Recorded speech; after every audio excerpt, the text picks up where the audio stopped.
Estás escuchando Milenio 3 por Aluka Nanica.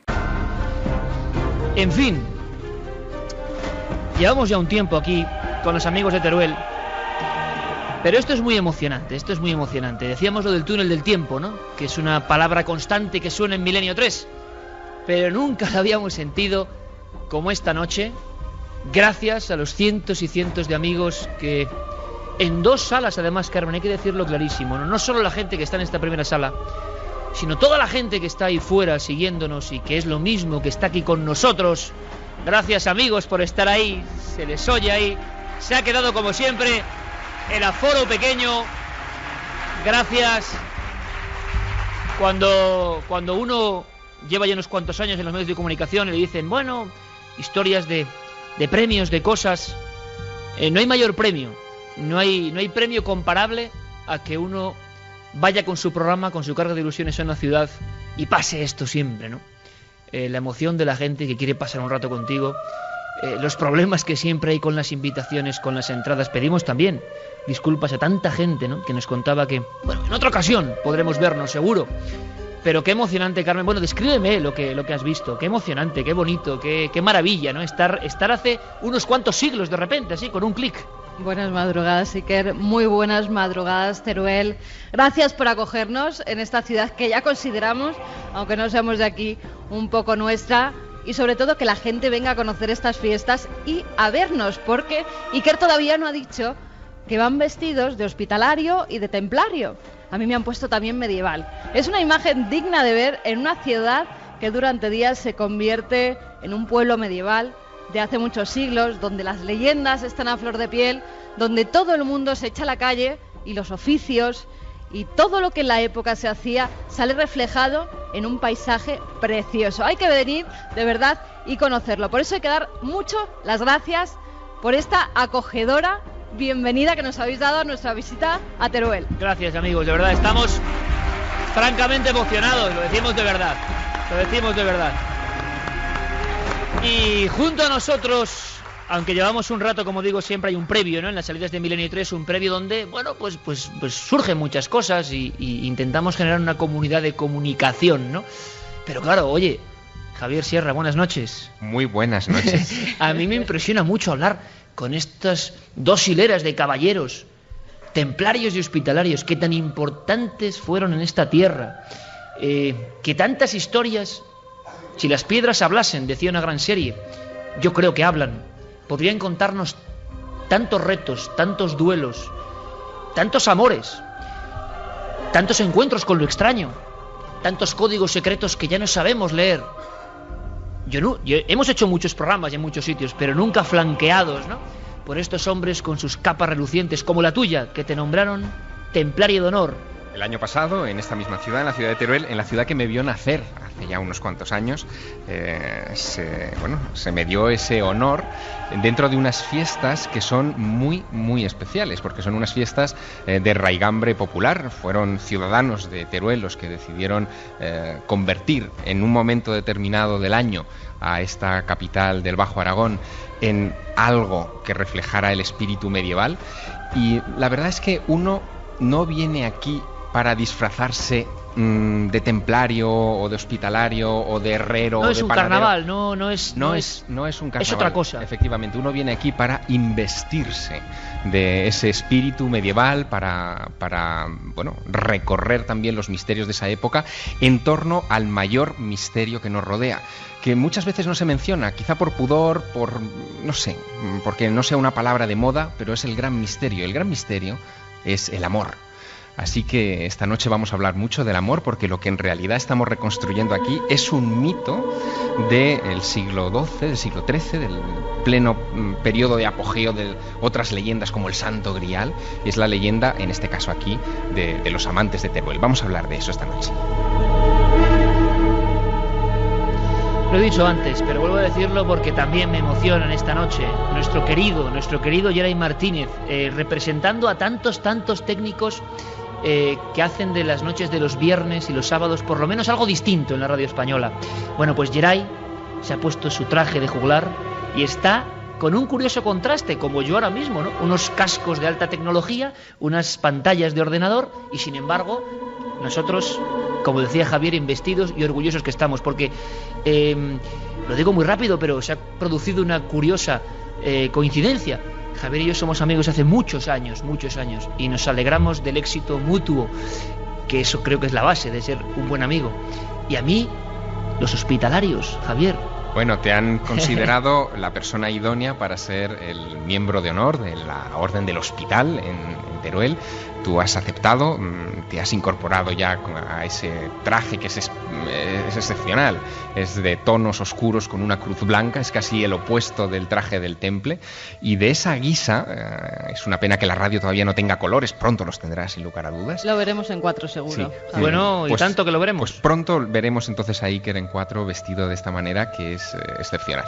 Ya tenemos comentarios para largo, pero no se dan cuenta muchos que esto es vivir las cosas. Javier va con su cruz roja, su traje blanco, su cota de malla.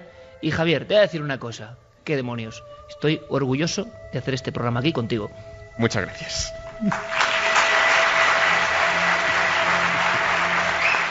En fin, 1:41. Gracias, amigos, por compartir esta noche mágica. Tenemos un montón de amigos.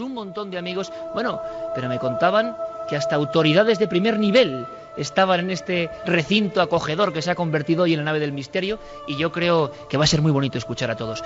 Bueno, tú me decías, ¿verdad, Carmen, que lo decía? Bueno, por cierto, esto, en fin, la tecnología y el medievo, ¿no? Que hay que decirlo, oye, yo estoy impresionado por lo que he visto en las calles.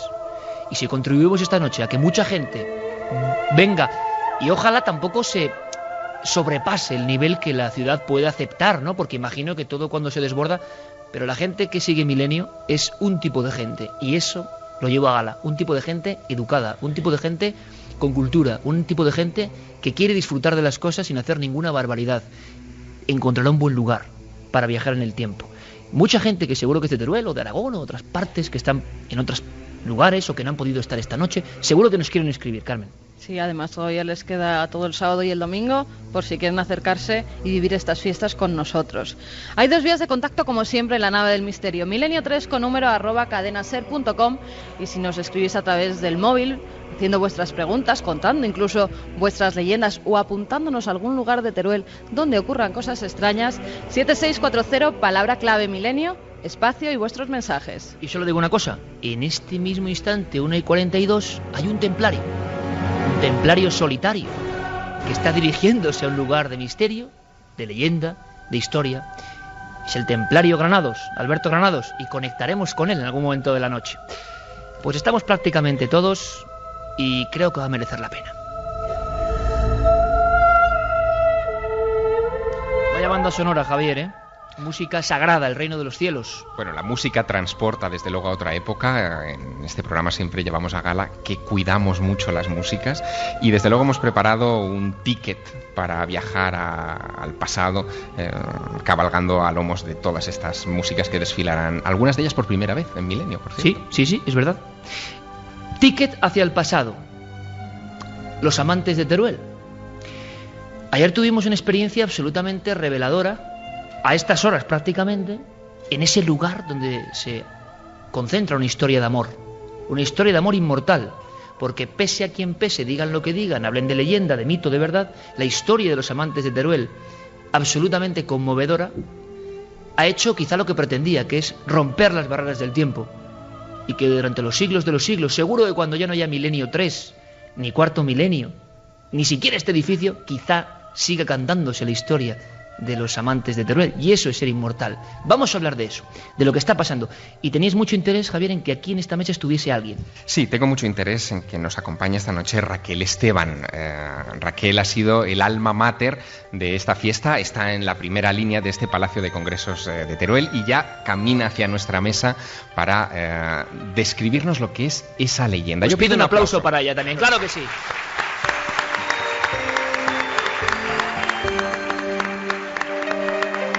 El viaje en el tiempo prosigue, porque viene con un traje maravilloso. Estamos ya en otra dimensión, la música ayuda. Bueno, Javier, yo creo que en este caso todo tuyo, porque nadie mejor que tú para vivir esto. Bueno, Raquel, persona clave para recuperar esto. Anoche, y eso empezabas a contarlo, Iker, anoche estuvimos, el equipo de Milenio 3, visitando el mausoleo de los amantes de Teruel, en el centro de la ciudad, donde se conservan los cuerpos de Diego e Isabel. Ahora conoceremos el drama, que nos lo contará Raquel, pero yo tuve una sensación muy peculiar, porque pocas veces los mitos o las leyendas casi pueden tocarse, es decir, tienen lo que parece una prueba material. Sobre esto se ha discutido mucho, hay mucha controversia, siguen generándose debates sobre si los amantes de Teruel existieron o no, si esas momias que vimos ayer vimos 2 momias, efectivamente corresponden o no a esos amantes, pero desde luego corresponden a personas de la Edad Media, corresponden al tiempo en el que se supone que sucede ese drama. Raquel, buenas noches. Buenas noches. Buenas noches, Raquel. ¿Por qué no nos cuentas qué es lo que ocurrió en esta ciudad en el siglo XIII, según la leyenda? Evidentemente tuvo que ser algo muy impactante para que ahora estemos hablando de ello y nos estemos haciendo estas preguntas, ¿no? Pero por hacer un resumen así rápido, tenemos que situarnos en una tierra de frontera, donde las familias del norte que han ido repoblando pues se sitúan, están ya aquí pues un poco haciendo su vida, y encontramos 2 familias importantes en la villa de entonces. La familia de los Segura, que tenía una hija única, mujer y una sola. Y la familia de los Marcilla, la que podemos rastrear también con las líneas genealógicas, tenía 3 varones. El mayor, como está claro, iba a heredarlo todo. El tercero, sabemos, el que corresponde históricamente a la familia, que terminó siendo obispo. Y el segundo, el pobrecillo, que se llamaba Juan Diego, o Diego para nosotros, pues no iba a heredar nada. El caso es que se enamoran y parece que desde niños están pues con esta relación, y llegado el momento él pide la mano. Por supuesto, el padre de Isabel dice que de ninguna forma puede ser semejante cosa. Ella tiene además pretendientes importantes y bueno, no era un hombre apropiado. No era un buen negocio. No era un buen partido, ¿vale?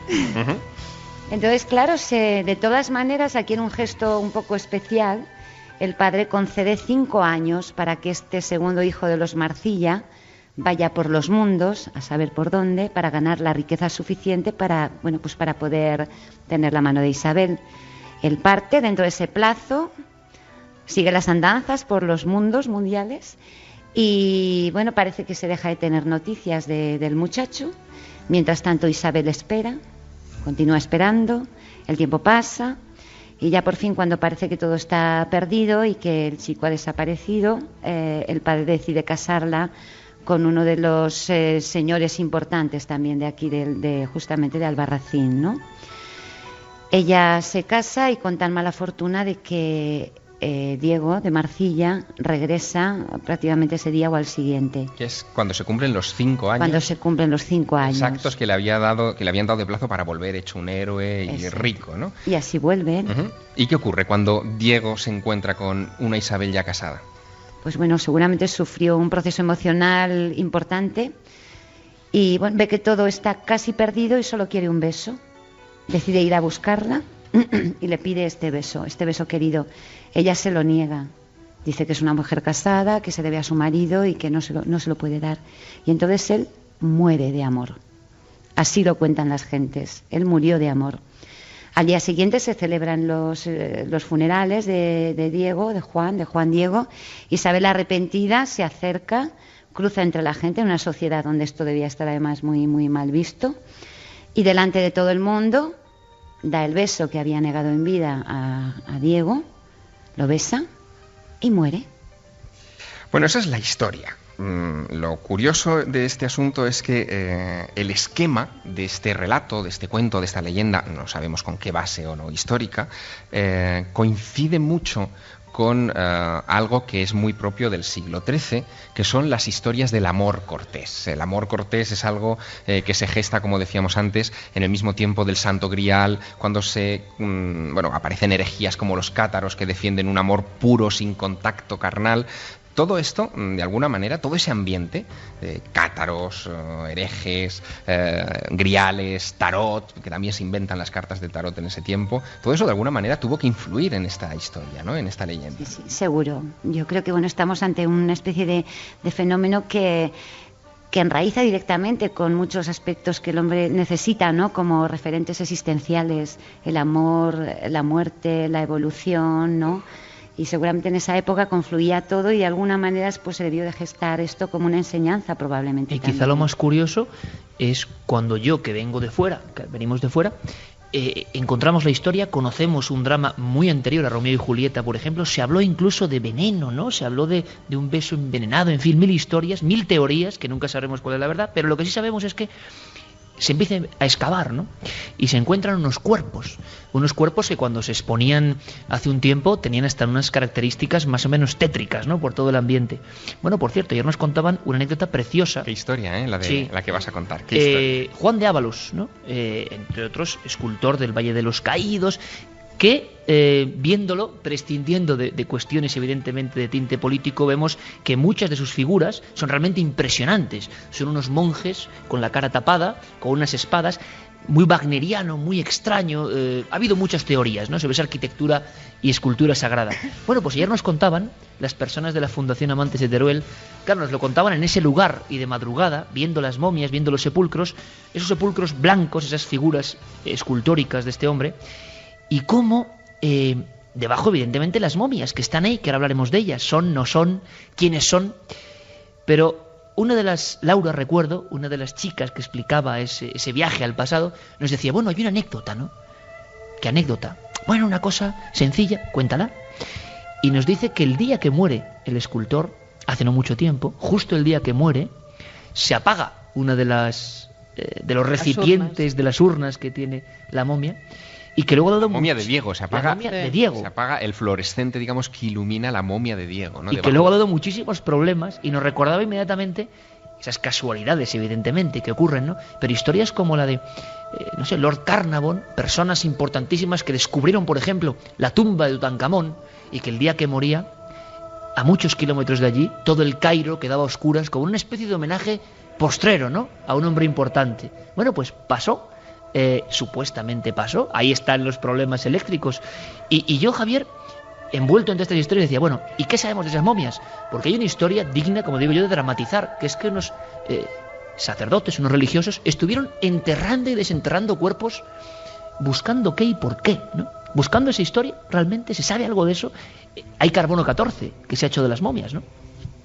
Sí, las momias corresponden a un periodo muy cercano a lo que la tradición reza. Se sitúan... O sea, eso está confirmado, sí, sabemos está que son de esa confirmado. época, y son un hombre y una mujer. Son un hombre y una mujer, efectivamente. Y estaban ahí enterrados.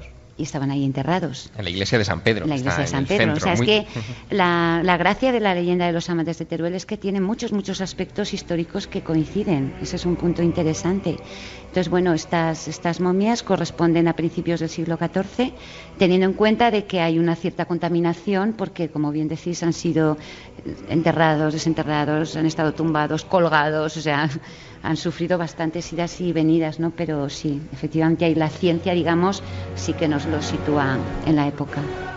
Y con toda esta historia, que hay muchísimos cientos de amigos, cientos de miles, conocen hoy precisamente, muchísima gente la conoce hoy lo que pasó, y que puedan seguir investigando, que si quieren vengan aquí a verlo, es impresionante el lugar. Nosotros entrábamos, ¿no?, en esa burbuja del tiempo. Y a raíz de esa historia tan concreta que mañana se representa de alguna forma, ¿no, Javier? Porque toda la ciudad se transforma para generar de nuevo ese episodio, para volver a viajar en el tiempo, ¿no? Bueno, eso es un poco lo que diseñó hace ya más de una década.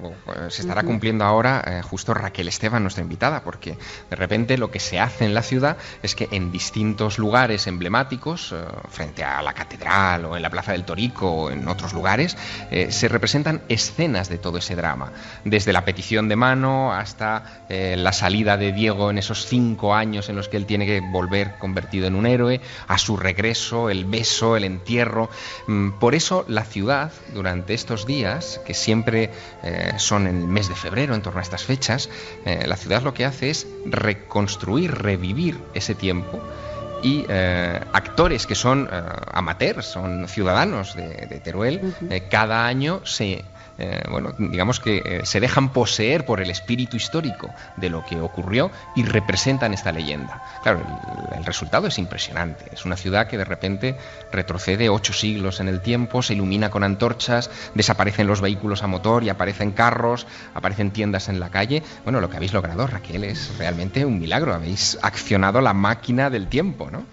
Sí, la verdad es que viéndolo ahora con esta perspectiva, pues es un fenómeno curioso. O sea, yo misma a veces me sorprendo también, ¿no? O sea, ¿por qué, de qué manera una idea, algo que una visualiza, entronca o coincide con lo que muchos turolenses más necesitaban ver fuera de sí mismos? Es como que de repente en el paisaje externo se va construyendo algo que vivía dentro. Entonces, rápidamente, como la pólvora que prende, en estos años se han ido sumando gentes y gentes, pues representando de alguna manera colectivos ciudadanos de la época, poniendo su mejor hacer, investigando mucho, y gente que normalmente está lejos de los archivos, amas de casa, jóvenes, etcétera, pues han llegado a constituir verdaderos trabajos de información para poder llevar a cabo la actividad de estos días, ¿no? Entonces, es una idea primera que de repente ha sido compartida rápidamente por mucha gente, y el resultado pues es una producción colectiva de primer orden, y creo que con aspectos muy interesantes para tener en cuenta. Pues de verdad que os deseamos todo lo mejor. Hemos conocido la fiesta, que es algo más que una fiesta, y esperemos que siga así por muchos años y que podamos accionar esa palanca de la máquina del tiempo. Raquel, gracias por estar en Milenio 3. A vosotros, por supuesto. Gracias, muchísimas gracias.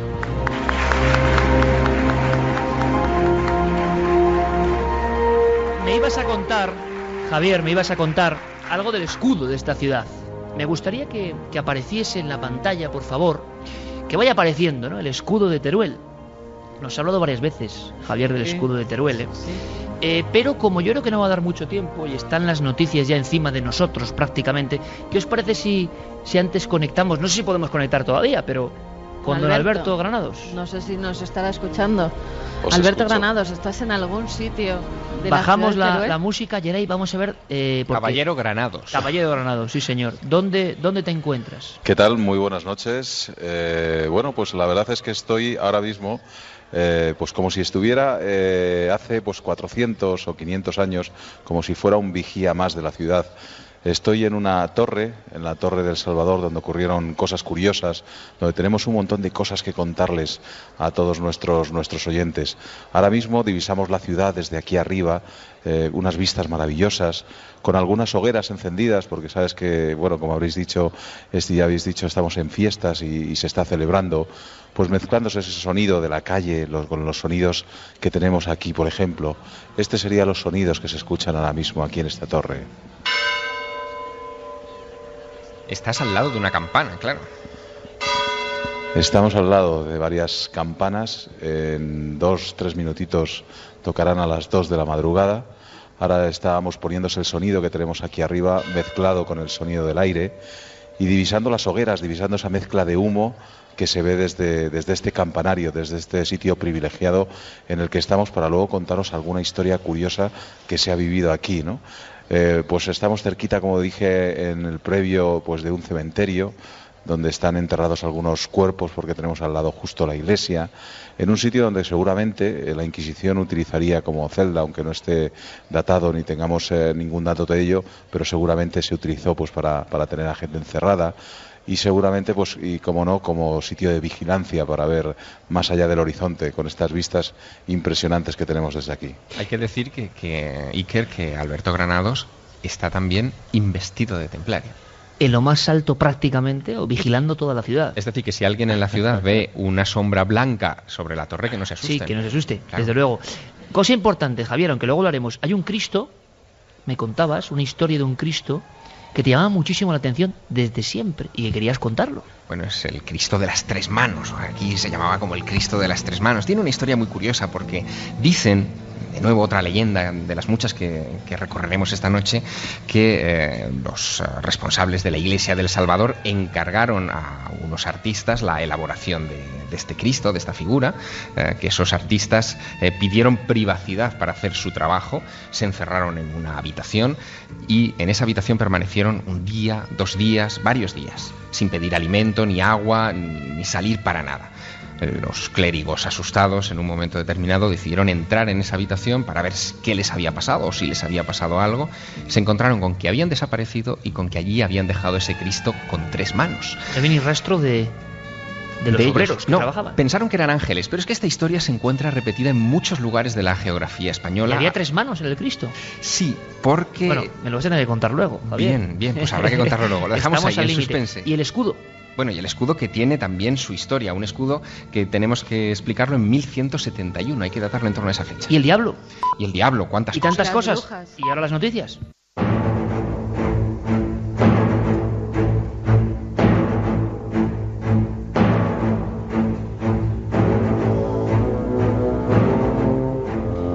Dos y 6 minutos, aquí continuamos en pleno corazón de Teruel, en plenas fiestas medievales, en pleno viaje en el tiempo, y se suman a esta mesa un montón de amigos que van a darnos su particular perspectiva y que van a hacer que aprendamos un poco más, ¿no? Porque esta ciudad puede ser cualquier otra, y es que se podría hacer este programa en cualquier otra ciudad, en el sentido de que todas, yo creo que casi todas, tienen su misterio, su historia, sus cielos, son importantes los cielos. Antes en el previo Javier hacía una especie de recuerdo nostálgico de sus inicios en Teruel, investigando por ejemplo asuntos más o menos extraños. La prensa hablaba de luminarias, y lo que sí es claro es que en el escudo de esta ciudad hay una luminaria que ha dado mucho que hablar y que tú tenías un especial interés además en que saliese y nos flanquea ahora mismo, está a nuestra espalda. Bueno, el símbolo de la ciudad es un símbolo muy poderoso. Se llama Teruel. Teruel es una palabra que recuerda al toro, evidentemente. El símbolo de la ciudad es un toro, pero no es un toro cualquiera, es un toro con una estrella encima.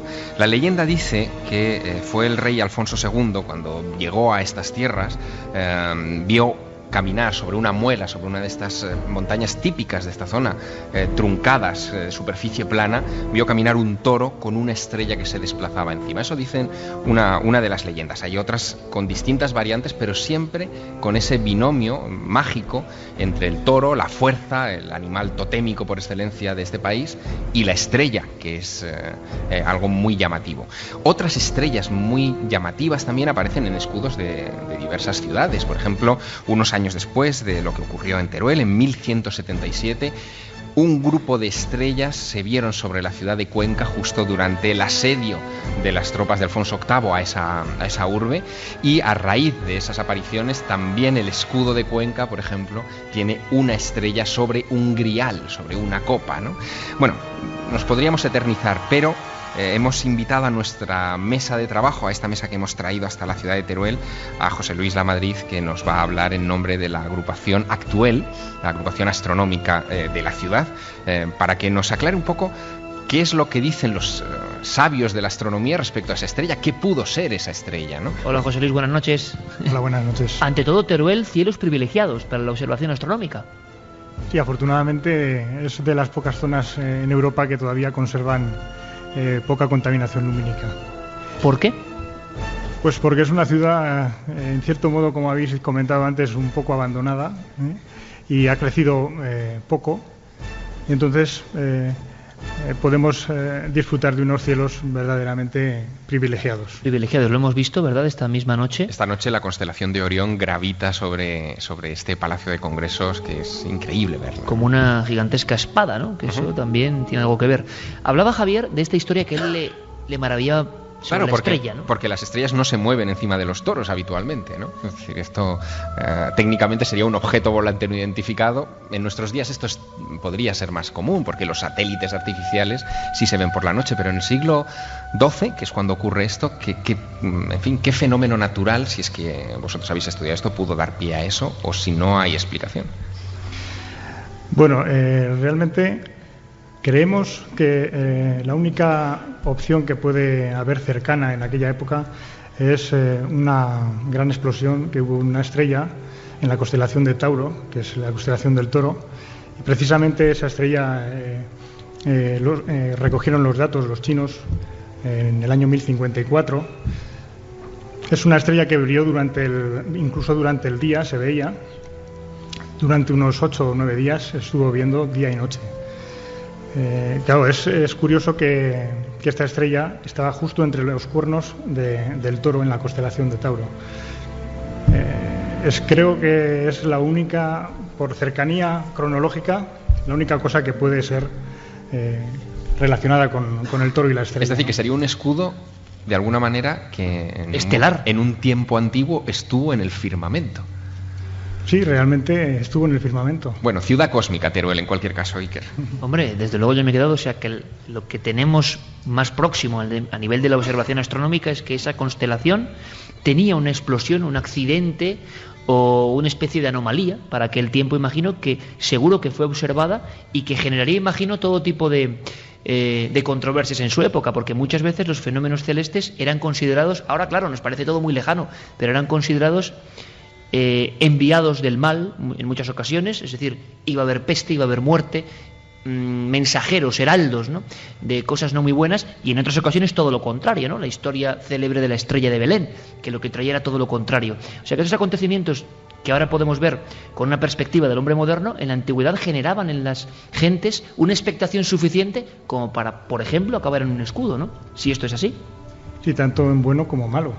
En este caso, la visión de esa imagen en el cielo pues provocó que se representara en el escudo de una ciudad que además se creó esa ciudad, digamos, en base a una leyenda, como habéis contado, ¿no?, en la que apareció o donde apareció ese toro y la estrella, o en ese momento, ¿no?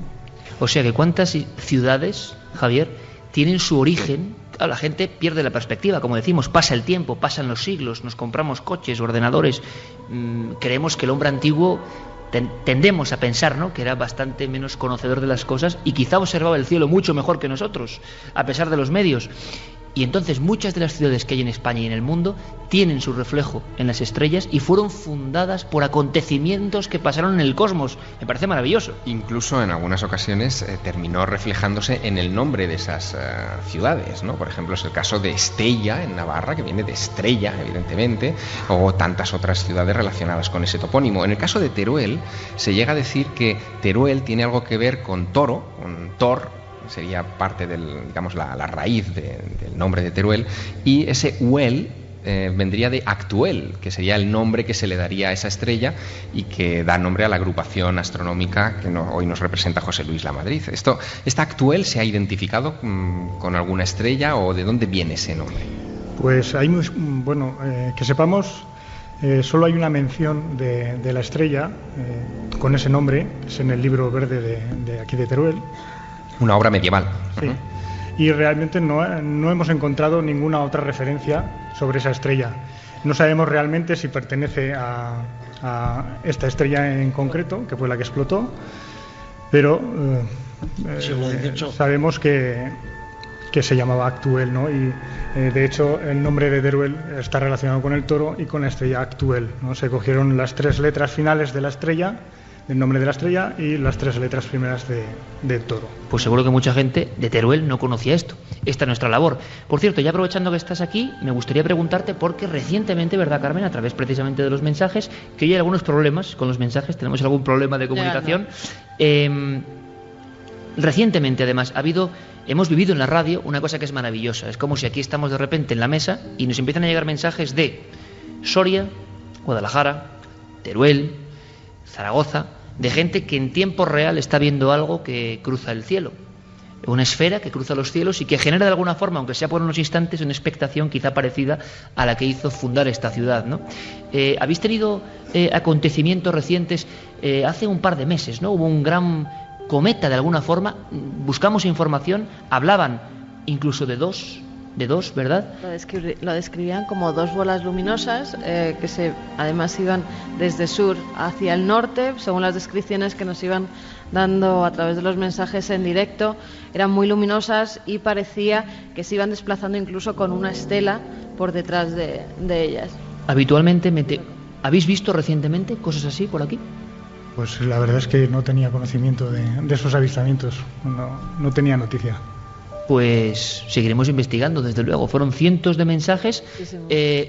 Bueno, pasó, por ejemplo, nuestro amigo Miguel Gilarte, que estaban en el observatorio y estaban mirando hacia otra dirección, justo cuando pasó, y confirmaron. No sabemos qué, será algún fenómeno natural, seguramente. De todas formas, ha servido la visita de José Luis Lamadrid, de la Asociación Astronómica Actuel, para que sepamos un poco más, que sepamos que muchas ciudades de piedra, de calles, de gente, se fundaron por algo que pasaba en los cielos. Y eso nos parece realmente romántico, ¿no? Ya que hablamos hoy del amor y del misterio. Muchísimas gracias, José Luis. Muchísimas gracias por tu visita. Gracias. Otros.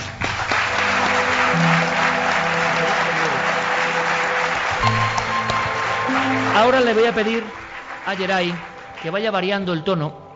Hablamos de un tema que a ti te gusta, Carmen, porque has hecho varios libros que tienen que ver, lo decíamos en el previo, con uno de los mayores terrores del ser humano, desde siempre. En muchas pinturas, bueno, hay pinturas en todo Aragón, ¿no?, de un románico prodigioso, se nos muestra el demonio, el diablo, el príncipe de las tinieblas, de formas muy diferentes. Es muy sorprendente. Bueno, recientemente, para más allá, a la hora de un trabajo, Carmen, de un recorrido por cómo se dibujaba, se pintaba, se recreaba al diablo. Y quizá muchos, si veis la tele, lo sabéis, pero no tenéis por qué ver la tele, así que igual no lo sabéis. Pero con el demonio pasan cosas raras. Siempre. Oye, siempre. No hay grabación. Espero no decir esto muy alto, a ver si se nos corta la emisión, Javier, porque... Pero hace poco una de las grandes sorpresas que yo me llevé, lo conté en nuestro programa hermano de 4, bueno, pues iba un día por el Retiro, después de jugar al fútbol, en un campo que hay allí. Paso siempre delante de la estatua del ángel caído, que seguro que muchos conoceréis. Mucha gente me dice, oye, que no es la única dedicada al demonio en el mundo. Ya, hay pequeñas figuras, cosas, pero es una ciudad, en este caso Madrid, consagrada a la figura de Lucifer en esa parte del pulmón verde de Madrid. Sale con sus alas de ángel, cayendo, envuelto en serpientes que le devoran, y luego toda la fuente tiene unas cabezas demoníacas que emanan agua. Y yo recuerdo, y es que me encantaría, que quizá me está oyendo ahora, por eso hago este llamamiento, saber quién es la persona que una de esas noches, pues con una temperatura parecida a la que tenemos en Teruel, que llovía, yo iba rápido con mi bicicleta, volví a casa y me encuentro una figura, un hombre con un traje oscuro, con una especie de capuchón, chubasquero. Yo creo que tenía un bigote. Y me inquieta, porque a esas horas el Retiro, que puede ser un lugar muy amable, Javier, tú lo sabes, y tú también, Carmen, puede convertirse en un lugar hasta un poco, no sé... Inquietante. Sí, esa es la palabra. Los árboles meciéndose, la fina lluvia, y un hombre solo mirando la figura, y no era el mejor momento. Yo desciendo la velocidad de mi bicicleta, primero porque iba ya fundido, sinceramente, y segundo porque me inquietó un poco ese personaje, y entonces le miro y me dice... ¿Sabes que está a 666 metros sobre el nivel del mar? Como queriendo decirme, es decir, cuidado, ojo, esta figura no es porque sí, no está levantada aquí de cualquiera forma. Bueno, yo lo dejé ahí. Seguí en mi cerebro esa historia de por qué una figura preciosa, pero enigmática, creada por el gran escultor Ricardo Belver. Se pagó mucho dinero en su época, el duque de Fernán Núñez, por, en mitad del Retiro, pensadlo, hacer un paseo que es el paseo del ángel caído, que ya es raro, y dedicarla al ángel caído. Total, que estábamos grabando un programa de televisión y yo recordé esa historia del 666. Me vi a mí mismo, hacía un par de años, en la bicicleta de noche, y aquella figura, que además es que desapareció, no tiene ningún misterio, o sea, se iría en una de las zonas de la plazoleta y yo no le vi. Pero todo aquello me generó una sensación muy mala, y me fui corriendo, pedaleando lo más rápido que podía. Total, recordé la historia y dije al equipo, oye, ¿por qué no confirmamos esto? Imaginaos que realmente la figura del demonio, que la única escultura, digámoslo así, oficial en el mundo del demonio, si está a 666 metros de altura, yo me retiro. O sea, me parece ya una cosa como que en los antiguos hacían cosas muy raras que no... Digo, bueno, esto empieza Dan Brown un libro así y no se lo creen, dicen, bueno, tal. Profesor José Luis Martín Balbuena, Consejo Superior de Investigaciones Científicas, el CSIC, Topografía. Vamos a la estatua del ángel caído y no solo es que esté a esa medida, sino que tiene un pequeño clavo topográfico con un código invisible prácticamente donde se ve. Ayuntamiento de Madrid, topografía. Volvemos a medir. El profesor Balbuena me mira y me dice: es lo más chocante que he visto en mi vida. 666, el número de la bestia, según el Apocalipsis, esa visión extraña que tiene San Juan en Patmos, año 98, que es terrorífica, por cierto, si uno la vuelve a leer es terrorífica. El número de la bestia. Y digo, no puede ser, profesor, en 1874, cuando se hizo la escultura, ¿tenían medios para dejar esto en el 666 de Madrid? Y bueno, de España, se mide el nivel respecto a la marea en Alicante, 666, y el profesor se encogía de hombros y dice: mira, yo solo sé lo que pone aquí. Metemos el código, entramos en la ficha correspondiente a Gerencia de Urbanismo de Madrid, estatua del Ángel Caído, metros 666. Y ahora cualquiera puede pensar, bueno, vaya casualidad. Bueno, eso depende de cada uno. Yo creo que hay pocas casualidades a ese nivel. El demonio es una figura cuya presencia era más fuerte antes, evidentemente, pero que, como vemos, hasta el siglo XIX se hacían pequeños trucos y juegos con esto, que no eran nada fáciles. Bueno, en Teruel también existe de alguna forma su presencia. Tenemos a un buen amigo que nos va a contar cosas interesantísimas, historias de pisadas, de apariciones, varias. Sí, la figura del demonio siempre está muy presente, además, la figura del mal en sí, en casi todas las localidades, en casi todas las provincias. Nos hemos encontrado con alguna mano del diablo, por ejemplo, en Cuenca, que se quedó marcada a fuego en alguna de las piedras de una pequeña ermita. Pero aquí en Frías de Albarracín también hay una historia muy curiosa, la de las pisadas del diablo, que además la hemos visto en Crónica del Teruel Extraño. Como siempre, la leyenda con la realidad. Un pastor está cuidando de sus cabras, se adentra en un bosque, que era el bosque del diablo, así lo llamaban. La gente además le tenía bastante temor, pero él no hacía caso y con su flauta llega corriendo hasta ese bosque frondoso y de repente ve que sus cabras empiezan a huir todas despavoridas. Ve una especie de luz y una figura, la del diablo. Empieza a perseguirle, él por fin consigue escapar, llega al pueblo casi muerto de miedo, se lo cuenta a sus vecinos y no le creen. Pero al día siguiente van a ese mismo paraje para comprobar qué había ocurrido allí. Y todavía hoy se puede ver cómo esa pisada del diablo está marcada en una piedra. Javier, tenemos a un buen amigo, a un cronista del Teruel Extraño, un libro maravilloso. Sí, entre los libros que se pueden encontrar en esta ciudad hay uno que a mí siempre me ha llamado mucho la atención, que es la Crónica del Teruel Extraño. Yo lo tengo desde hace algunos años, bien subrayado y lleno de notas y de... Como debe ser. Claro, como debe ser. Y lo ha escrito Francisco Lázaro Polo, que nos acompaña esta noche en nuestra mesa de redacción. Buenas noches. Hola, buenas noches. Hola, Francisco. Oye, es verdad eso de que en Teruel hay muchos lugares relacionados de una u otra manera con el diablo, incluso toponímicamente. Los nombres de algunos pueblos o de algunos lugares o accidentes geográficos están relacionados con el príncipe de las tinieblas. Efectivamente, es una tierra, Teruel, al ser pues de la España interior, siempre los lugares montañosos han sido muy afectivos con la figura del diablo. Entonces aquí tenemos pues muchos cristos, muchas vírgenes, muchas ermitas que tienen conexión con el diablo y lógicamente pues diferentes lugares como masadas, como casas, como ríos, como fuentes, etcétera. Con esos nombres, como decía Carmen, un bosque que le llaman del diablo, que ya nos parece un poco extraño, ¿no? Que alguien diga del diablo a un lugar, ¿por qué? O sea, ¿eso por qué ocurría? ¿Por qué se nombraba con el nombre del diablo a zonas o a lugares? ¿Se sabe?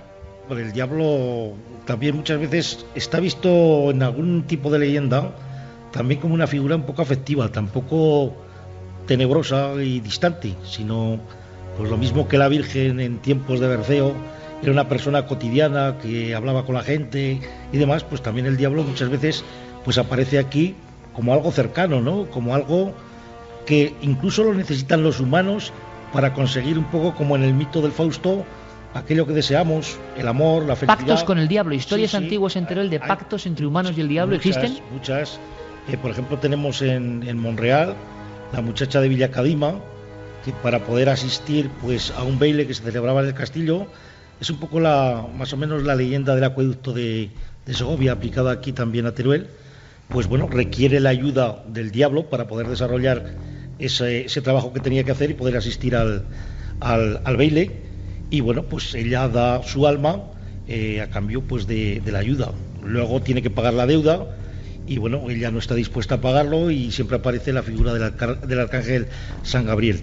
Aquí en Teruel también está, lo recoge Gregorio A. en este libro, que no está publicado por desgracia, que es el Brujerío turolense, la figura de la maña que él llama, que otros la llaman pues la figura de Leonor, que también pacta con el diablo la eterna juventud, la eterna belleza, una mujer muy deseada, y bueno, que llega un momento que 4 diablos en forma de guerrero o almogávares pues van a pedirle pues también el alma, ¿no?, que le había ofrecido. Y esta sí que tiene peor suerte, ¿no?, porque se despeña por la rambla de San Julián, y dicen también que en esas noches de plenilunio, pues los viernes y los sábados, dice que una vez al año o 2 veces al año suele aparecer y sigue seduciendo pues con sus psicofonías, sus suspiros, etcétera, ¿no? Mira, viernes. Fíjate qué cosas, que este tipo de historias han llegado a salpicar incluso la literatura universal. Es el caso, por ejemplo, de La venta de Mirambel, de Pío Baroja, donde cuenta la historia de un sacerdote, Francisco de Montpesar, que llega al pueblo. Inmediatamente es un cura un poco raro porque traba relación con las brujas del lugar, con las sanadoras, habría que decir, con las curanderas del lugar, pero siempre va acompañado, dice esa leyenda, de un perro negro, misterioso, al que las gentes del pueblo empiezan a atribuir esa actitud extraña del sacerdote y piensan que ese perro tiene que ser forzosamente la influencia diabólica que ha sacado al cura de su buen camino. Terminan incluso ahorcando al perro, si no me equivoco, según... Y oliendo azufre, ¿no?, que es el olor que desprende el diablo, ¿no? Así que fíjate, pues estamos... la Inquisición, claro, que actuó, sí. Estamos en tierras de diablos y sobre todo también de brujas. Sí, conectadas. Pero brujas como, cuidado, no solo curanderas, sino la brujería, pues como lo contaba Goya, ¿no?, otro aragonés universal, esas brujas que iban con palos donde colgaban fetos de niños, ¿no?, esas brujas sacamantecas, esas brujas que eran capaces de hacer engüentos matando a alguien para darle salud a otro, la magia negra, vamos, ¿eso ocurría? Sí, bueno, aquí en Teruel tenemos el tío sacamantecas también, que sería hay un sacamantecas en Teruel. El tío gordo, el tío del Sain, que llaman el hombre proverbial. Pues hay una leyenda también que está recogida pues en la zona de Orihuela y de Noguera, ¿no? Es un hombre que cometió un crimen, estaba vagando constantemente por allí por los bosques hasta que se encontró un ermitaño y bueno, luego de alguna manera pues lo volvió al buen camino, ¿no? Y es pues eso la leyenda del sacamantecas también aquí en Teruel. Pero bueno, brujas que me estáis también preguntando, las brujas pues están conectadas con el pueblo principalmente de Jabaloias, ¿no? Y ese lugar donde se celebraban los aquelarres, que era el Monte Jabalón. ¿Había aquelarres? Aquelarres, sí, según dicen las tradiciones y demás. Oye, ¿ese Monte Jabalón es el que dicen que está hueco? Sí, que hay una ciudad o algo ahí. Hay una ciudad y además, curiosamente, está el monte de San Cristóbal, está la ermita de San Cristóbal. En todos los sitios donde hay una ermita de San Cristóbal, este es uno de los santos virtuales, que dice Atienza, me parece, en un libro que tiene, de los santos virtuales, en fin, el nombre de Cristóbal, es el portador de Cristo. Exactamente, el que llevó a Cristo en las costillas, ¿no? Pero es una mezcla de Cristo y de Baal, los fenicios y el cristianismo. Entonces siempre ahí son lugares de aquelarres, aquí en lo que es Teruel, siempre se ponen. Luego hay otros lugares, por ejemplo la Caixa, que es en Valderrobles, o me parece que es Valderrobles, está el Cerro de Santa Bárbara en la Fresneda, también un lugar de estos de energías muchas veces positivas y otras veces negativas, pueblo muy bonito la Fresneda, que bueno, tenéis que visitar esa zona que es preciosa. Entonces, bueno, conectados siempre, los incubos y los sucubos siempre aparecen en los aquelarres, con las brujas, sobre todo en la parte de la Sierra de Albarracín, que es donde más... Ahora vamos a comentar la historia de la Dama Blanca, Javier, de Albarracín. O sea, vemos que hay un surtido amplísimo de historias. Yo no sé qué cuenta la gente en el 7640, Carmen. Pues mira, por ejemplo, nos dice Óscar Esteruelas: he vivido en Teruel varios años y según dicen, el rey avistó el toro justo cuando el sol coincidía con las astas del toro y estaban en la colina donde está situado el casco antiguo. Y nos remarca: mi apellido es Esteruelas. ¿Es cierto que muchas brujas fueron quemadas por la Inquisición, ya que era una zona de Teruel conocida por los ungüentos brujeriles? Lo pregunta Iván Muñoz. Bueno, seguimos viendo qué piensa la gente, porque ahora vamos a invitar a otro amigo que suba aquí a la mesa de redacción.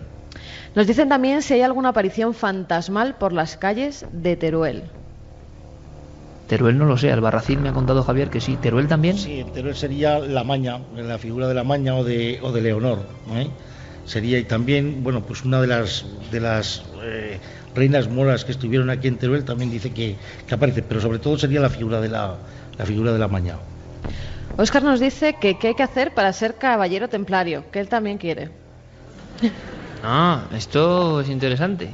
Bueno, en nuestro caso ha sido por invitación, además es un título honorífico vitalicio del que nos sentimos ambos, tanto Iker como yo, muy orgullosos. No sé, yo creo que lo primero es vivir Teruel en las venas, ¿no? Y luego ya se verá. Susana nos dice si hay simbolismo templario en la catedral y si nos podéis comentar algunos si es que lo hay. Bueno, tú me comentabas, Javier, una cosa que tenía que ver con el tarot, ¿eh? Bueno, esto es una imaginación mía, pero una de las cosas que hay que ver en Teruel, que es obligatoria, si alguien visita esta ciudad, es desde luego el artesonado de la Catedral de Teruel, que es precisamente una de las fuentes de información, luego lo hablaremos con nuestro siguiente invitado, una de las fuentes de información de las que se ha obtenido, digamos, la información de los trajes que se llevan en las fiestas, porque es un artesonado completísimo donde se ven todos los oficios, los ciudadanos en sus distintas actitudes en la Edad Media, y se conserva de una manera espectacular. Yo creo que no hay otro como ese en el mundo. Es un lugar que hay que ver. Irene nos dice que su abuela le contaba historias de monasterios con monjas endemoniadas. Sí, mucho de esto, ¿verdad, Francisco? En el de Montesanto, en Villarluengo, otro era el convento de Váguena. ¿Pero cómo que monjas endemoniadas? Bueno, monjas endemoniadas que cogían los crucifijos y los tiraban pues a lo que son los excusados o los privados. Y bueno, monjas que, bueno, pues maldecían y demás, pues imágenes sagradas.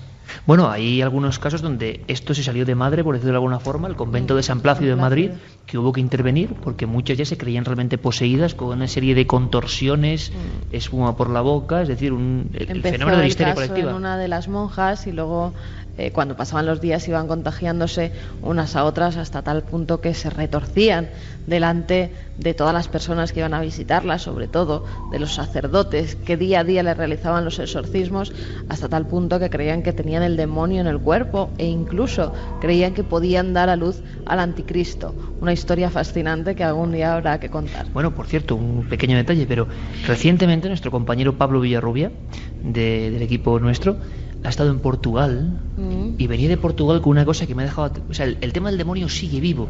Solo os doy dos datos. En un lugar de Portugal, muy cercano a España, zona pobre, bueno, hay un cura que dice que, bueno, para él el diablo no existe, que ya es curioso, que cree que es una forma para explicar lo que no se puede explicar, pero tiene una lápida con un dios celta, Larouco, y ha llegado a hacer misa en honor a Larouco. Pero el detalle es que exorcistas de todo Portugal, exorcistas que intervienen en casos de este tipo, algunos de ellos oficiales de la Iglesia, se reúnen desde hace 25 años en un pequeño pueblo casi abandonado y bueno, comentan sus casos, se plantean los casos difíciles de resolver y se trasvasan su información. ¿Ese cura tiene perro? Y siguen hoy en día realizando exorcismos, Se reúnen sobre todo una vez al año y los casos que no han podido resolver algunos los trasladan a esa zona de Portugal para que en esa reunión, con la fuerza de todos los exorcistas, puedan sacar esos supuestos y demonios. Llevan, sobre todo chicas. Sobre todo chicas, sí. Incluso dos hermanas de corta edad, que un caso muy extraño porque no podían hablar, no podían andar, iban incluso en silla de ruedas y decían que tenía el demonio en el cuerpo. Hicieron varios exorcismos a esas crías que tenían unos 8 años, si no recuerdo mal, y la verdad es que después de esas oraciones para sacar ese supuesto demonio del cuerpo de las pequeñas, pues ellas sanaron. De momento en Portugal seguiremos investigando, pero desde hace 25 años, Epicentro, uno de los curas exorcistas, pero hay muchos más, se juntan y yo me imagino que se dirán en esas reuniones cuando caiga la noche, 8, 10, 12 exorcistas compartiendo información. O sea que esto sigue, continúa. Y continuamos aquí, Javier, con otro invitado que nos va a hablar de muchas más cosas. Pues sí, la verdad es que nos gusta y nos complace invitar a nuestra mesa de trabajo a Vidal Muñoz, que es catedrático de Historia Medieval de la Universidad de Zaragoza en la Facultad de Ciencias Sociales y Humanas de Teruel y además cronista de esta ciudad. Un aplauso para él.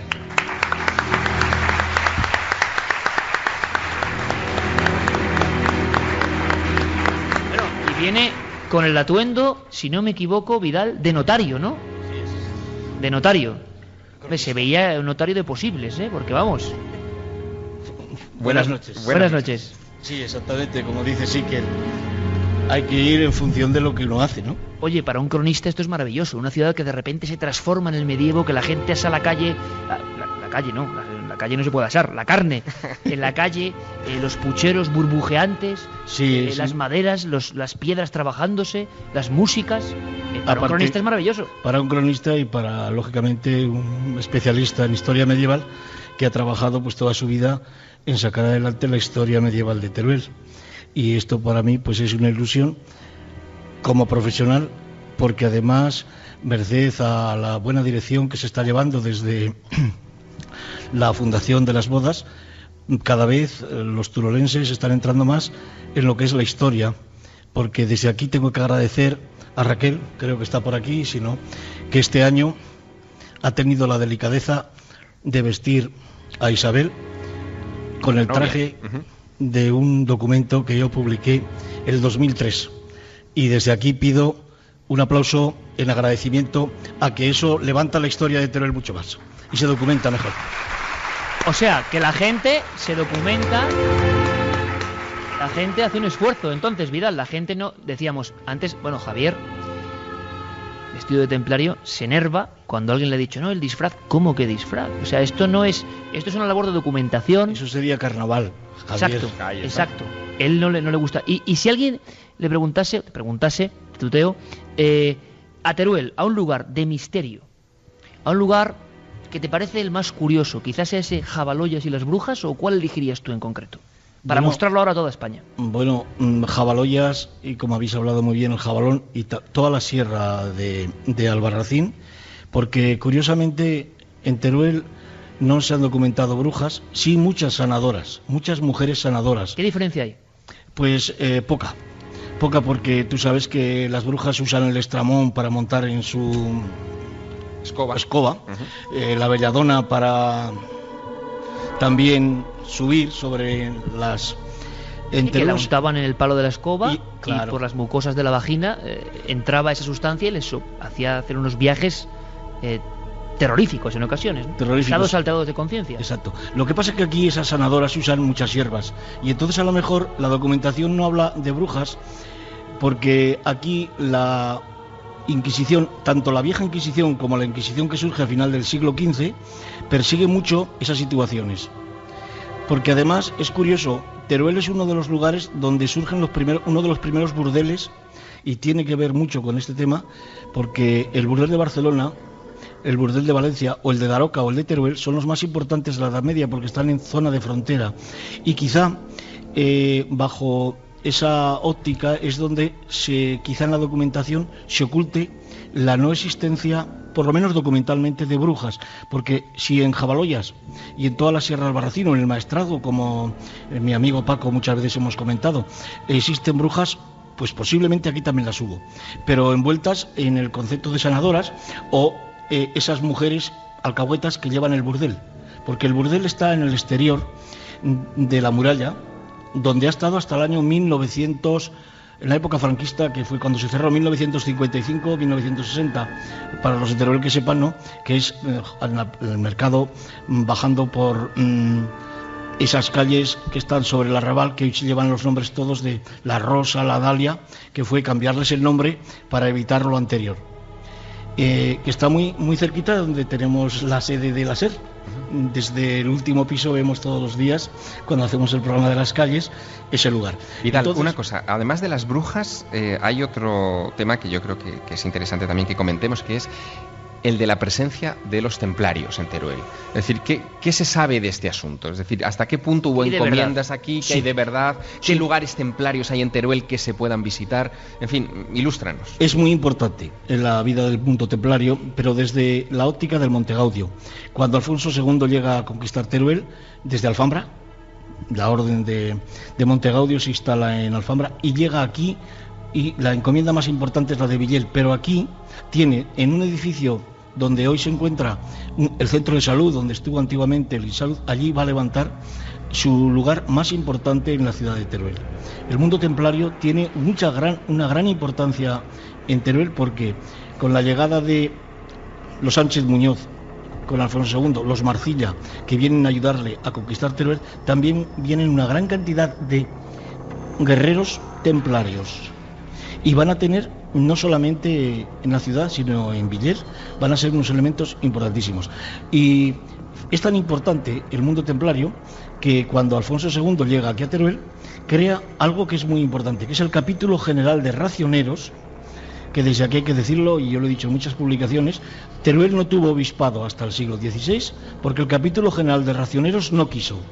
El capítulo general de racioneros es un organismo de tipo, un señorío eclesiástico, poderoso, que controla casi el 80% de las propiedades, y el mundo templario no progresó más en Teruel, precisamente por el enfrentamiento entre el capítulo, de tal manera que la encomienda de Villers fue más importante que cualquier otra encomienda fuera de Teruel que en Teruel, porque el poder era del capítulo.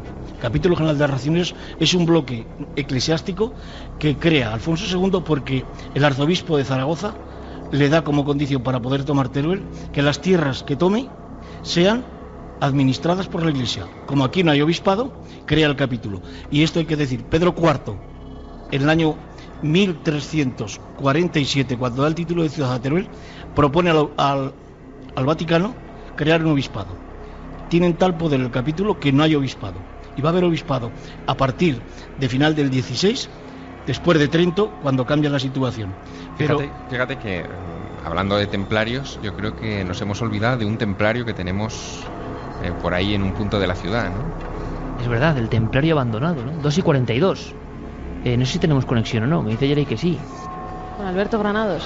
A ver, saludo de Javier. Caballero Granados. Aquí seguimos, sabiendo lo que vivían los templarios en aquel tiempo. El frío, entre otras cosas, ¿no? El frío que estamos pasando, porque claro, hay que recordar que yo sigo aquí uniformado de templario, con el frío que estábamos pasando aquí arriba, pero bueno, en una posición, sentimos como estábamos tu voz trémula, diciendo, privilegiada, ¿no? Y bueno, estabais hablando, ahora me acompaña también Mario, que está sufriendo también aquí el frío a mi vera, y estabais hablando pues de esa leyenda, de ese Cristo de las tres manos. Javier contaba una historia, pero tenemos alguna otra más, ¿no? ¿Verdad, Mario? Así es. Nosotros aquí en la torre ponemos una proyección audiovisual y la leyenda del Cristo de las tres manos la contamos de una manera un poquito diferente. Nosotros decimos que un año de copiosas nevadas en todas las sierras cercanas estuvo a punto de anegar casi todos los campos y cosechas de la ciudad, hasta que llegó un momento en el que una figura vino entre las aguas y se detuvo en lo que es las cercanías de lo que hoy es El Salvador. Los vecinos la recogieron y le hicieron en la iglesia, le hicieron un altar para que estuviera allí. Entonces, a partir de ese momento, pues hubo muchos milagros y esa es la historia que contamos nosotros del Cristo de las tres manos. Que es muy curioso porque Carmen, Javier, lo sabéis, conecta con historias de otros Cristos misteriosos en España, ¿no? Cristos, algunos de aspecto, hay que decirlo con todo el respeto, pero bastante terrorífico, como el Cristo de las Clarisas de Palencia, sí. O el de Burgos. El Cristo de Burgos, que le llaman el Cristo de la piel de búfalo, el Cristo de Finisterre y el Cristo de Orense, del que aún se cuenta que le crece el pelo y las uñas, ¿no? Bueno, pues todos estos que son muy raros, que no tienen filiación, no se sabe quién los hizo realmente, todos, curiosidad simplemente, aparecían dentro de una especie de esfera de cristal, según cuentan las crónicas, y en mitad de los mares o en mitad de los ríos, ¿no? Como unos enviados extraños. Una esfera que aparecía iluminada y por eso llamaba la atención de los navegantes, de los barcos. Siempre llegaban los navíos hasta esas luces que se veían flotando en el mar y entonces encontraban figuras de Cristos. Además son Cristos que la imaginería son tremendos, porque el de Burgos, que llaman de la piel de búfalo, es que es verdad. En un principio se creyó incluso que podía estar hecho con piel humana, luego se comprobó que estaba hecho con piel de búfalo, pero muchos de ellos eran móviles, entonces parecía que cuando se los cogía, los elevaban hasta la nave para llevarlos a tierra firme, pues los Cristos iban danzando, y se decía de ellos también que eran muy milagrosos. Lo cuento en una ocasión, y Gloria Fuertes decía aquello de, en plano humorístico, en Palencia hay un Cristo que da pena, que le crece la melena, ¿no?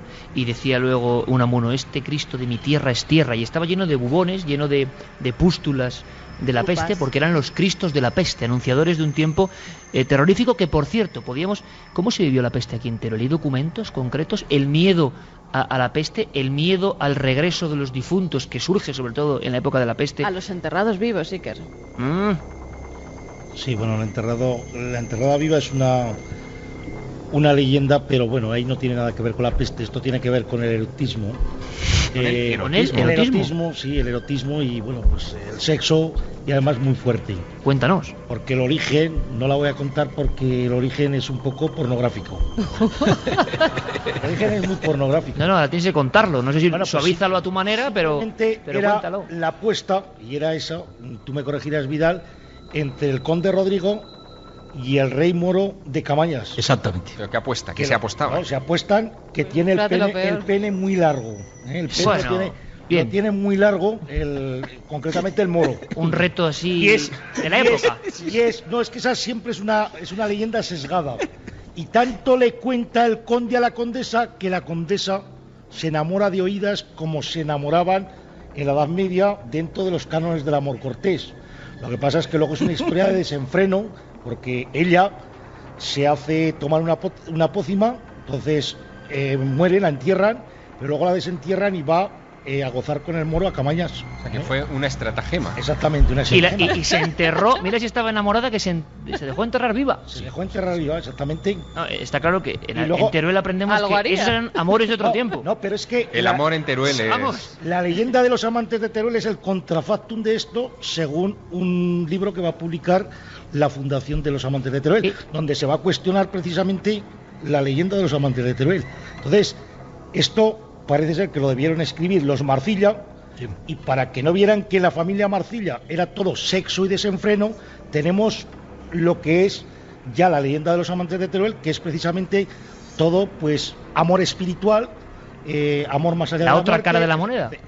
En fin, planteado como hipótesis, interesantísimo, desde luego. Que es lo que dice Paco, el códice que está en Cataluña, el 353, precisamente es muy importante porque ahí habla de los Marcilla, que son los que mandan a escribir todas esas leyendas, porque como aquí los Sánchez Muñoz y los Marcilla no se llevan bien, porque los Sánchez Muñoz son los poderosos y los Marcillas son los que han llegado, son pues caballeros y no llegan a tener el poderío económico, porque el capítulo y Sánchez Muñoz son los dueños económicos de la ciudad. Los Marcilla, como además políticamente también se han metido con la Inquisición, apoyan a la Inquisición al principio, a final del 15, pues para resarcirse ante la opinión pública se piensa que empiezan a escribir todos estos planteamientos para ellos quedar por encima de, y lógicamente se está investigando, se está trabajando, aunque yo en estos momentos, lo tengo que decir desde aquí, sobre todo desde el año 2002,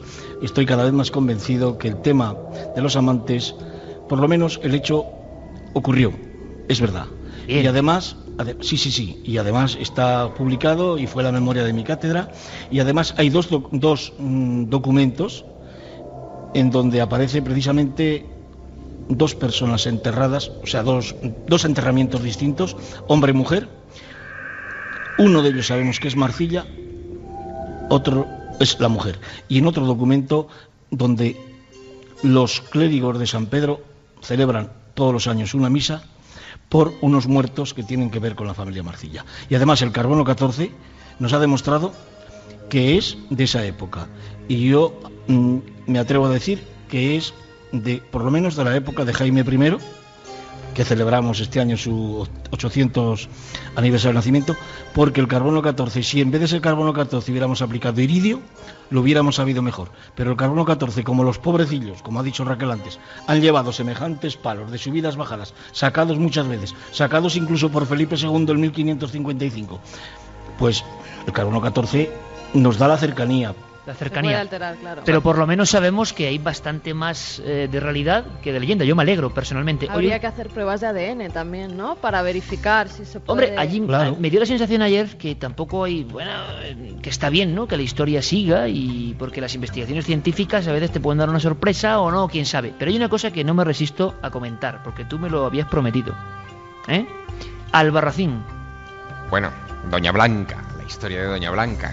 Bueno, esa es una historia también en parte de mi infancia. Yo he veraneado muchos años, acampado incluso, frente al torreón de Doña Blanca en Albarracín, detrás de la iglesia de Santa María, que es un lugar también formidable. Y allí, de pequeño, con 10, 11 años, me contaban la historia de esa noble que, huyendo también por cuestión de amores, aquí todo está relacionado con el amor, como ves, Sí, ya lo vemos. que huyendo por cuestión de amores de la corte y huyendo hacia Castilla, se refugia en el señorío de Albarracín. Y bueno, de repente esa mujer allí muere en circunstancias extrañas, pero su fantasma sigue bajando al río desde el torreón que llaman allí el torreón de Doña Blanca. Bueno, yo acampaba siempre en ese lugar, frente al torreón de Doña Blanca. Siempre quería, porque eran acampadas de niños, dormíamos 5 o 6 niños en cada tienda de campaña. Yo siempre me pedía la puerta para estar cerca de la cremallera de la tienda y asomarme de tanto en tanto por la noche para ver si veía el fantasma de Doña Blanca. Y tengo ciertos recuerdos de haber visto algo, pero claro, cuando a uno le cuentan esta leyenda en un fuego de campamento, en ese lugar, dilo ahora. Claro, pues uno puede ver ¿Qué de viste? todo, de todo. Bueno, quién sabe, a lo mejor era, no sé, la cocinera que, que iba a recoger algo allí cerca del barranco donde está la torre de Doña Blanca. Bueno, como si alguien hoy, lo dejamos ahí, como si alguien hoy ve esa capa, ¿no?, de Alberto Granados en esa torre, y como no queremos que fenezca, ¿no?, por hibernación súbita. Alberto, 2:51, ¿sigues ahí? Sí, seguimos aquí y bueno, simplemente contaros, como estábamos hablando antes, de sitios especiales y de sitios que a veces alguien ve y siente cosas diferentes. Aquí Mario también se ha sentido y se ha visto cosas diferentes también, ¿no?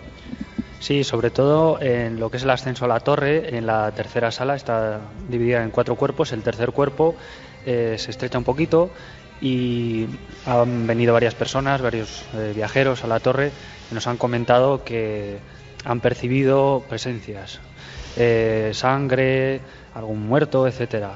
Sí que es verdad que yo, muy creyente en estas cosas no soy, pero cuando uno sube a la torre y va ascendiendo y se van estrechando los pasillos, a la altura de la tercera sala la sensación de agobio va creciendo y hay una especie de sensación especial. Bueno es saberlo, porque en muchos lugares y en muchas torres, en otros puntos de España, se cuenta la misma historia. Yo sinceramente no la creía. San Pedro de Arlanza. San Pedro de Arlanza, y la verdad es que la volví visión malísimo. de una dama que va Yo no soy muy paseando. sensible, pero me contaban esa historia, se contaba esa historia en una torre, un lugar maravilloso para visitar la provincia de Burgos, San Pedro de Arlanza.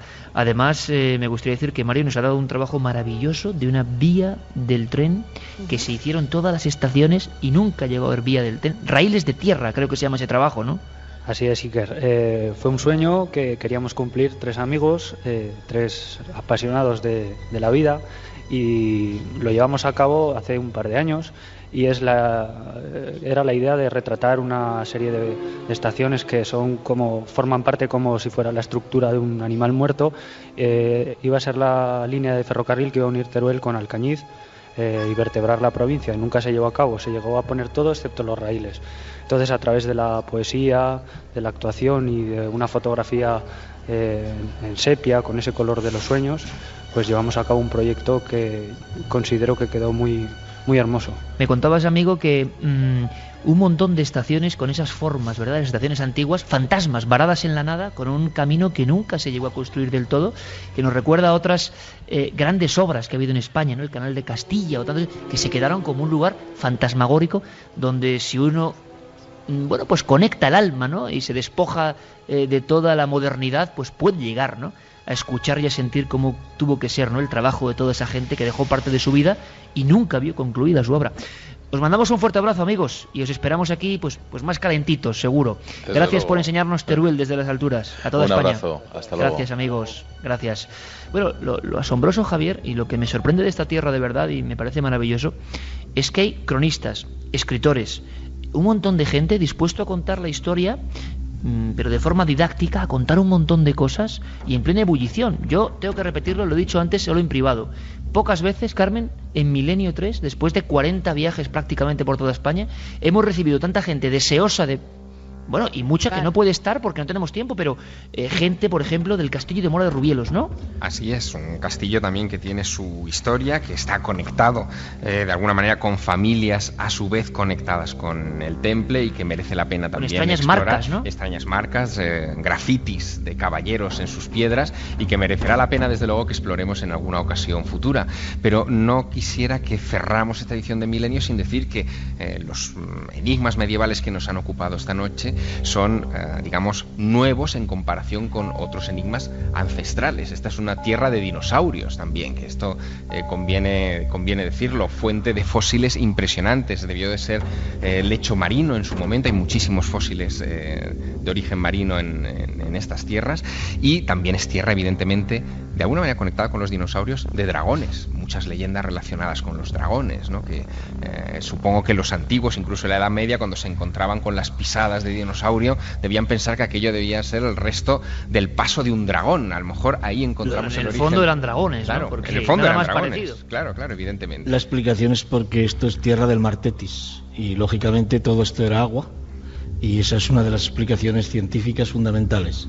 O sea, que no es porque Teruel sea especial, y en este caso es especial, sino porque esto fue el Mar Tetis, esto estuvo lleno prácticamente de agua.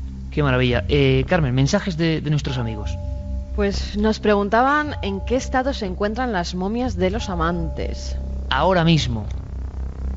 Y también si pueden ser visitadas o si se puede visitar su mausoleo. Se puede visitar, ¿no? Se puede visitar, nosotros lo hicimos. El mausoleo está en la iglesia de San Pedro, justo en el lugar donde se exhumaron, y yo creo que cualquiera que venga a la ciudad es una de esas visitas que debe hacer, ¿no? También nos preguntan sobre las hadas. Si hay algunas leyendas sobre hadas. Bueno, desde luego en la crónica del Teruel extraño de Francisco Lázaro se recogen también historias de hadas. Aquí también hay hadas, ¿no? Sí, todos son moricas, son hijas de moros. ¿Moricas? Moricas, las moricas, efectivamente. Están las sanas, y bueno, pues aquí son las sanas, los asturianas, ¿no? Sí. Pues aquí son las moricas, entonces son las hijas de los moros que, bueno, pues salieron buscando la libertad y cayeron en los ojos de Monreal del Campo y se oyen sus voces, o esa que está en la fuente, la mentirosa, ¿no? Que su padre pues la condenó a que no bebiese, y cuando se acercase a la fuente, pues la fuente no diese agua, ¿no? Se va. Hay varias. Y supongo, aunque ya casi no tenemos tiempo, que como en todos los lugares donde ha habido batalla, donde ha habido frontera, historias de tesoros perdidos tiene que haber alguna. ¿Seguro? Sí, pero lógicamente en manos de los reyes, sobre todo en la época de frontera de Jaime I, porque hay lo de los ajos. La sopa de ajos de Teruel es un tesoro, pero la sopa de ajos surge en Teruel, una leyenda con Jaime I, porque enferma y aquí no hay ajos y hay que ir a buscarlos a Valencia. Entonces dicen, y traen unos ajos, crean la sopa y se sana. Bueno, Valencia, tierra de moros, así que irse a por ajos a Valencia no era tan fácil como hoy, ¿no? Manda 6 y vuelve 1 con los ajos, es una leyenda. Eso es una de las riquezas de esa época. Y luego, pues sí, porque tú sabes que en Albarracín han aparecido una gran cantidad. Tesoros está el toro de griegos, de oro.